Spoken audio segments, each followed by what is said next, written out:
Aquí, en los primeros años del siglo XVIII, vivía el zar Pedro el Grande, mientras duró la construcción de su nueva capital, que él quería seguir personalmente.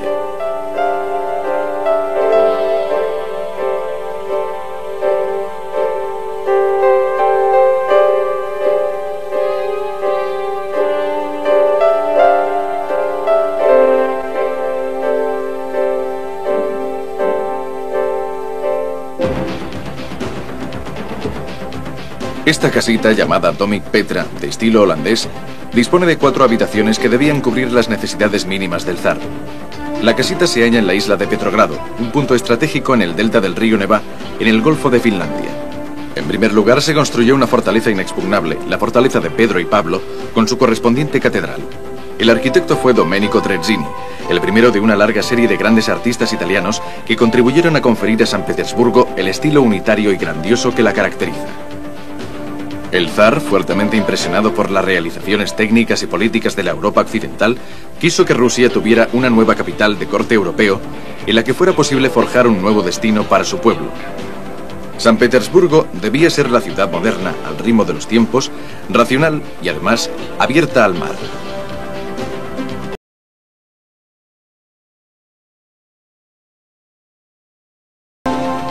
La ciudad también debía recordar a la amada y admirada Ámsterdam, en donde el zar, de incógnito, había aprendido los rudimentos de la carpintería y de las técnicas occidentales. Por ello surgió sobre el agua, enriqueciéndose con todas las ventajas estéticas y monumentales que las grandes perspectivas sobre el agua pueden ofrecer.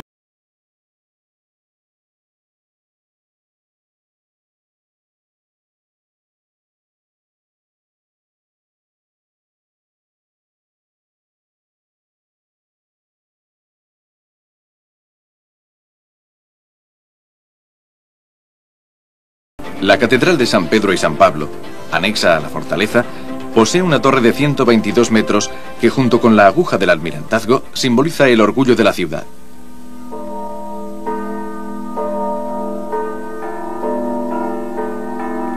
En la iglesia están las tumbas de los Romanov, a excepción de la de Nicolás II, el último zar, cuyo cuerpo, según algunos testimonios, fue quemado con cal viva tras la ejecución.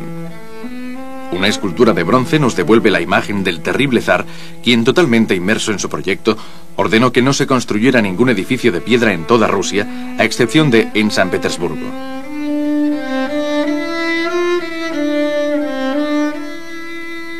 Las murallas de la fortaleza alcanzaban hasta 12 metros de altura y aún hoy están armadas con 6 bastiones. Más tarde, la fortaleza se convirtió en una cárcel de terrible recuerdo en la que fueron encerrados todos los prisioneros políticos. El primero fue el hijo del propio zar, Alexis, y después Dostoyevsky, Bakunin, Gorky y los primeros bolcheviques.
Dostoyevsky la describió con una frase célebre, definiéndola como la ciudad más abstracta y premeditada del mundo.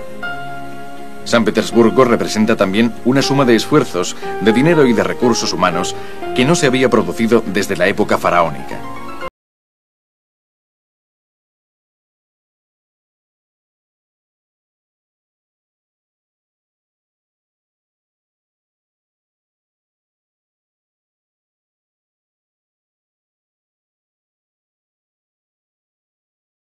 convirtió pronto en la sede de la flota mercante y militar y fue precisamente un crucero, el Aurora, anclado a poca distancia de la fortaleza, el primero que abrió fuego contra el Palacio Imperial durante la Revolución de 1917.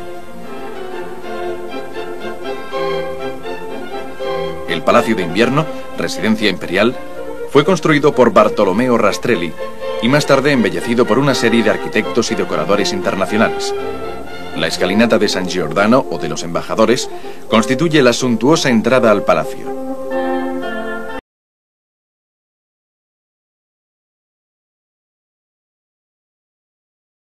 El interior resulta extraordinaria. Esta es la sala del pabellón, adornada con columnas de mármol blanco y de centelleantes lámparas de cristal.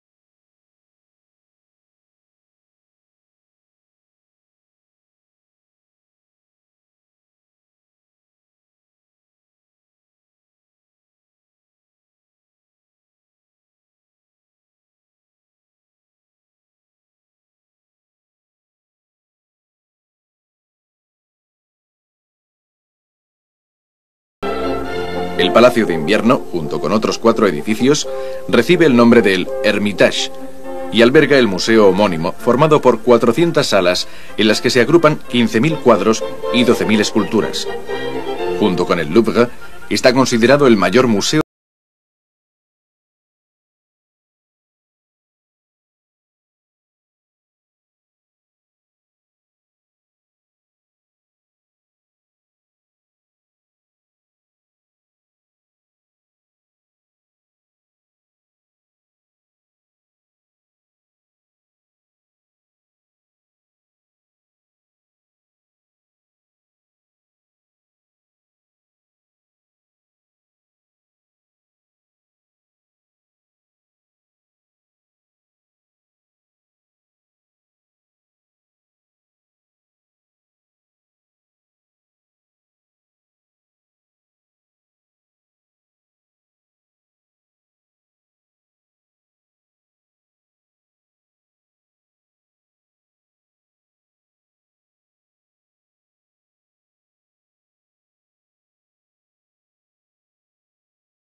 se encuentra en un espléndido estado de conservación a causa de una restauración equivocada que, paradójicamente, lo protegió de los daños del tiempo.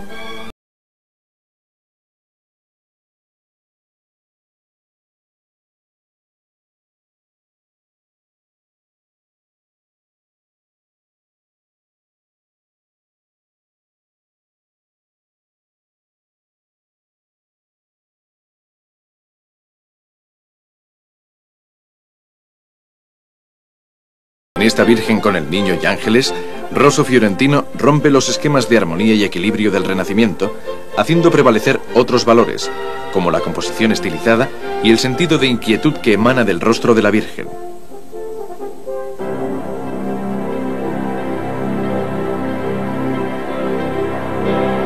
La planta del Palacio de Invierno es cuadrada bastante regular. Sus fachadas están decoradas en los típicos colores blanco y verde, con ornamentaciones en oro.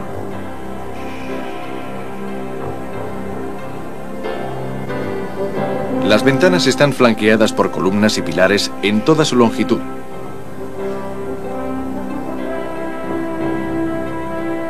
A pesar de la abundancia de estatuas y de otros elementos decorativos, la impresión general es de una cierta sobriedad, debido a las dimensiones y a la regularidad con la que se suceden los diversos componentes.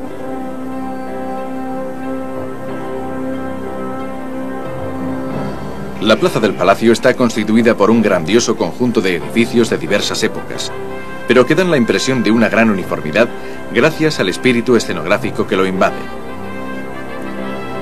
De hecho, tanto Rastrelli, autor del palacio, como Rossi, que construyó el edificio semicircular que está enfrente, aunque trabajaran en siglos diferentes, pensaban en el mismo proyecto sumamente espectacular y conmemorativo del poder imperial, que se evidencia en la estructura de la ciudad. El arco triunfal que celebra la victoria del ejército ruso sobre Napoleón fue proyectado con el mismo espíritu grandilocuente que se percibe en el Arco de Triunfo de París o en la Puerta de Brandeburgo de Berlín. Aquí, el arco tiene la función de punto focal de la plaza, desde la que puede contemplarse con mayor evidencia la espectacularidad del conjunto.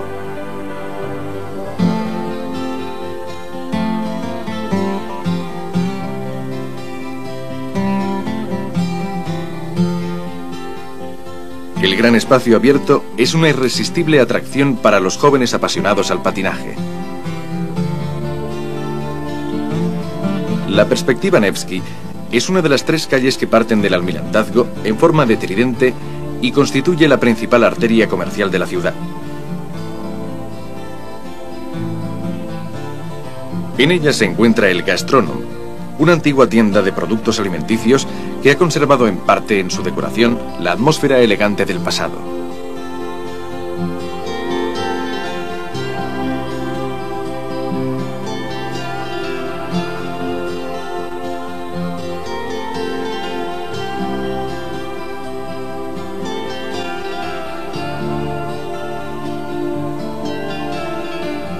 El Almirantazgo, junto al Palacio de Invierno, en origen se construyó como arsenal, pero más tarde fue transformado en palacio. La alta aguja dorada, que es en parte el símbolo de la ciudad, no fue erigida hasta comienzos del siglo XIX. Junto al Almirantazgo está la Plaza de los Decembristas, en cuya prolongación destaca la Catedral de San Isaac.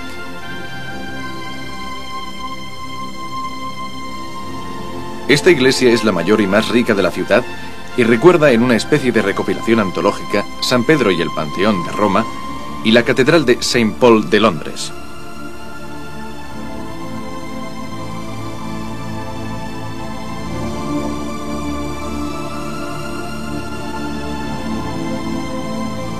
Su construcción planteó serios problemas técnicos debido a la naturaleza pantanosa del lugar. Al final se decidió reforzar el terreno con 20.000 troncos de madera para que pudiera sostener el peso de la catedral.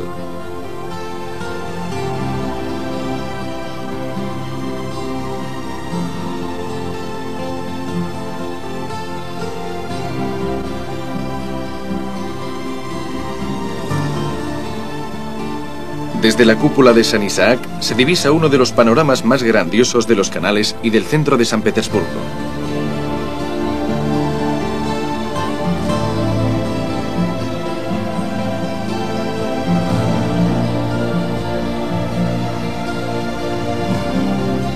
Durante las noches veraniegas resulta emocionante pasear por el Nevá.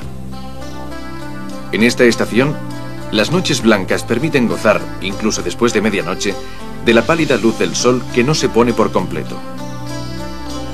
La sugestión es fuerte. Casi parece que se ve a contraluz a la heroína de Dostoyevsky, quieta sobre el puente a la espera del regreso del hombre amado.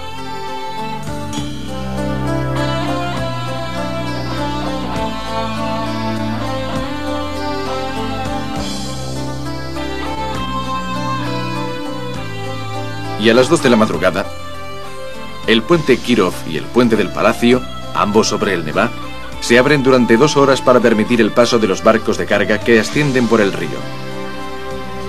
Este espectáculo solo se produce en verano, porque en invierno las aguas heladas del Nevá impiden la navegación.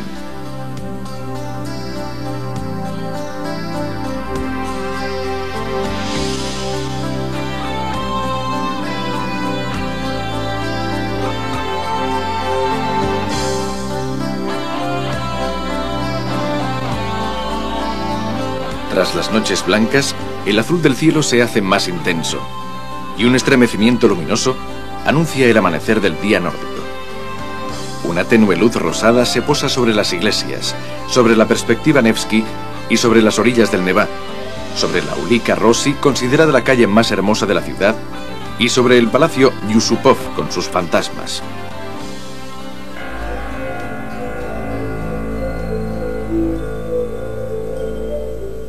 El monje Rasputín, consejero del zar, fue asesinado en este palacio en 1916 para eliminar su nefasta e incontrolable influencia sobre el soberano.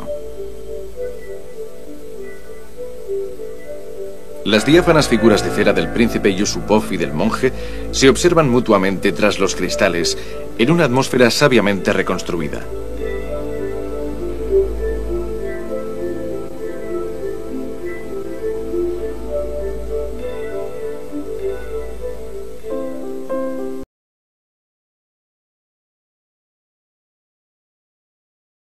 Las grandes residencias aristocráticas, el palacio disponía de un pequeño y delicioso teatro anexo para las representaciones privadas de los señores de la casa.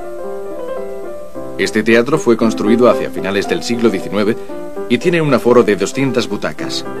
La tradición teatral era muy acusada en el San Petersburgo ochocentista, no solo en los grandes teatros, en los que tocaban famosos compositores rusos y danzaban legendarios bailarines, sino también en los pequeños teatros privados pertenecientes a las familias aristocráticas.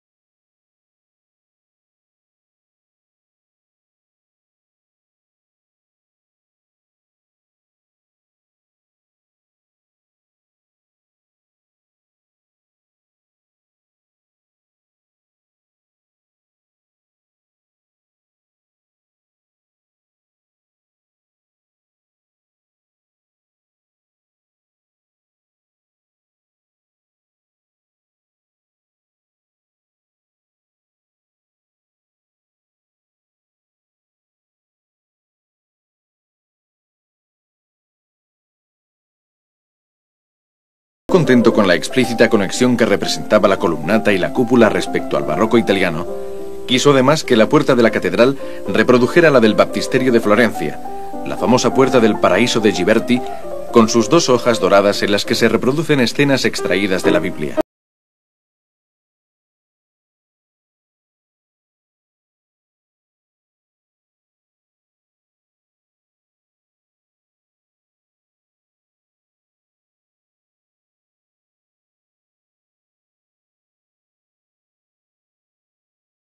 Construido, al igual que la plaza que hay frente a él, por el italiano Carlo Rossi, quien en el siglo XIX continuó la obra de proyección y embellecimiento de San Petersburgo que Rastrelli, Trezzini, Rinaldi y Quarenghi habían iniciado en el XVIII.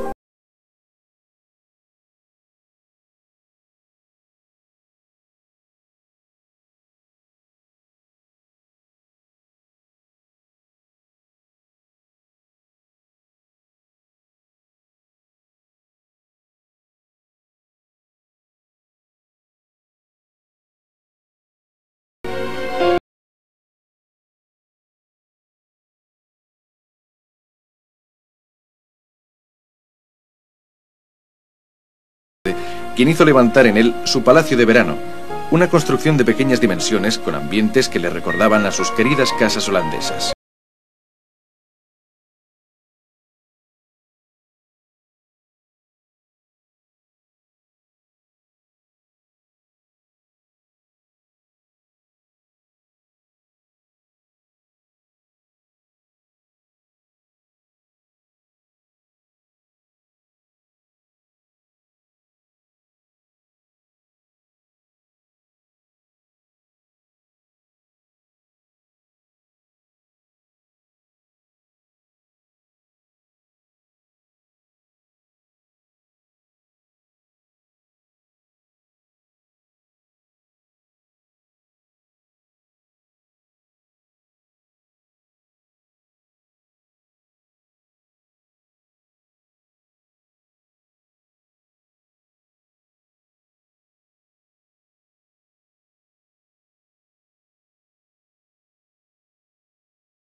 Balanzada por algunos conjurados. La iglesia, que destaca espectacularmente en el fondo verde del jardín, es una imitación de finales del siglo XIX del templo de San Basilio de Moscú.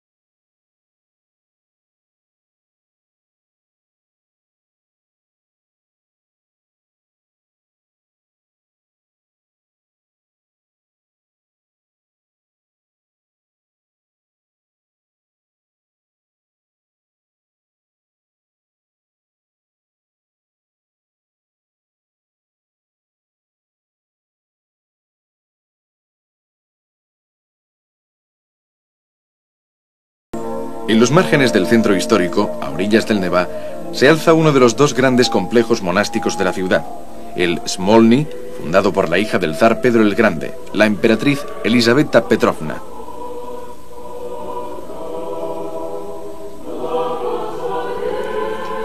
Junto a la iglesia se construyó el monasterio-palacio, que debía servir para la educación de los jóvenes de ambos sexos y que tras las correspondientes obras de ampliación se convirtió en el célebre Instituto Smolny.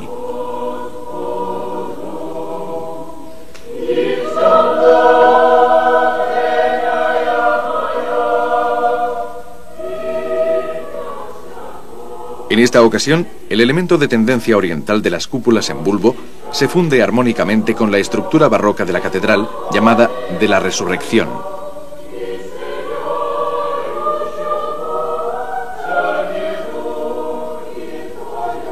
La catedral es otra obra de Rastrelli, el arquitecto del Palacio de Invierno, quien la proyectó y construyó en gran parte, realizando así la obra maestra rusa del rococó.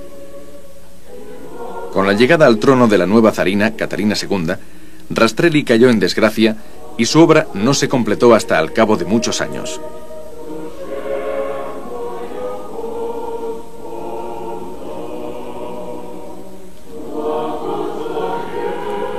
El otro monasterio está dedicado a Alejandro Nevsky, la primera gran figura de héroe nacional ruso, quien en la Edad Media hizo fracasar la tentativa sueca y alemana de aplastar la autonomía del entonces débil estado eslavo. El aspecto de este monasterio es el de una fortaleza, en cuyo interior hay 3 cementerios y 7 iglesias. El monasterio fue fundado por Pedro el Grande a comienzos del siglo XVIII, en el mismo lugar en el que, según la tradición, Alejandro Nevsky venció a los suecos durante la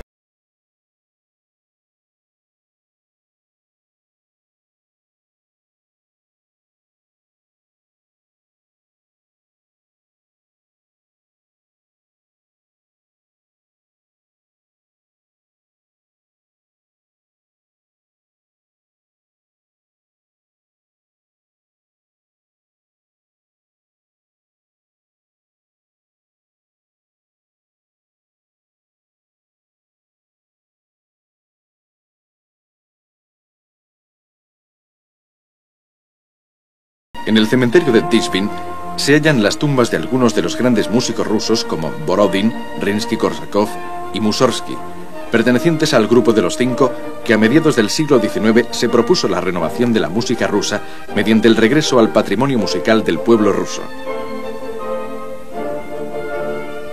En cambio, Tchaikovsky, que también está enterrado en este cementerio, representaba la gran tradición musical cosmopolita a la que iba unida su música, reforzada por su personal lirismo y exacerbada por los infelices episodios de su vida.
San Petersburgo, Leningrado.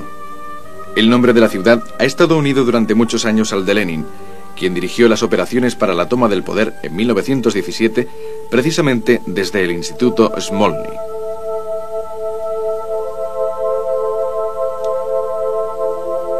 La heroica Leningrado resistió más de 2 años el asedio alemán durante la última guerra, con la pérdida de 1 millón de vidas a causa del hambre, las enfermedades y los bombardeos. Un monumento en la Plaza de la Victoria recuerda a los caídos y a la resistencia.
El Gran Palacio Catalina se articula en varios edificios, uno de los cuales tiene una longitud de más de 300 metros.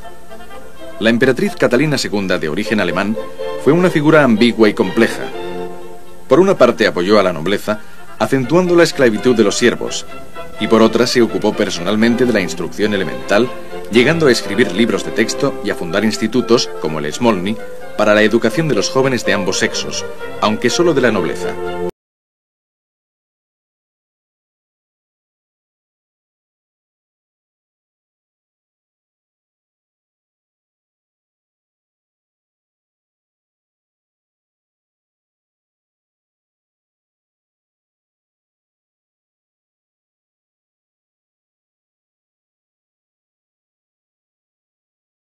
De la decoración de los palacios.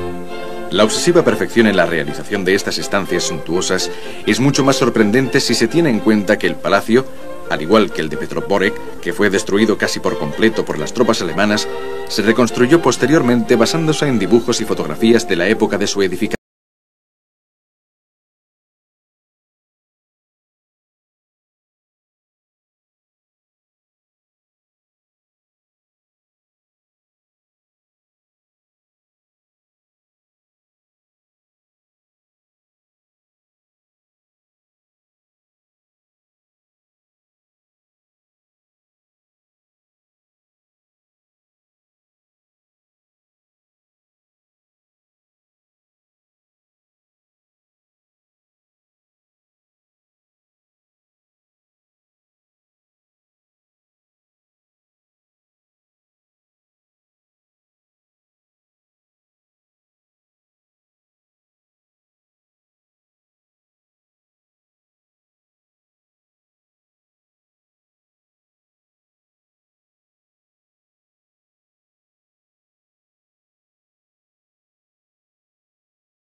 No obstante, navegando por los canales de San Petersburgo, no se puede dejar de sentir también la dimensión más directamente humana de la ciudad.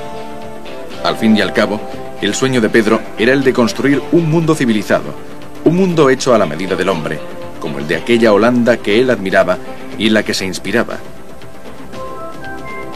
Para él, el monarca deseaba ambientes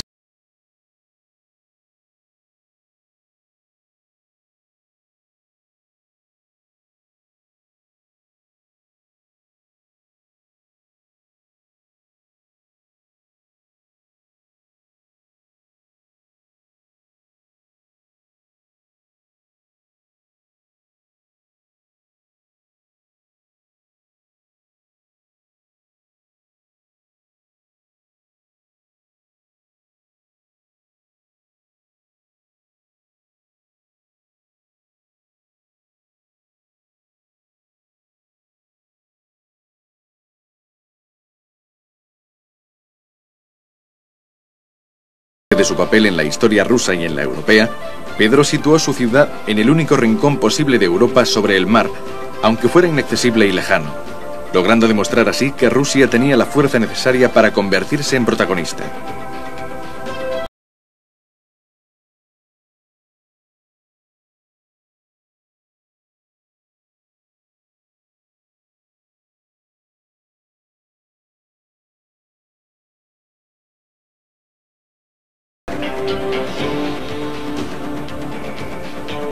El motor que construyó San Petersburgo también puso en movimiento pensamientos inmensos y a masas ilimitadas que luego han dado lugar a un mundo bien distinto. Pero quizás su forma de sentir no ha cambiado y la ciudad, oscilando entre San Petersburgo y Leningrado, intenta definir aún su función de estrella polar de la moderna Rusia.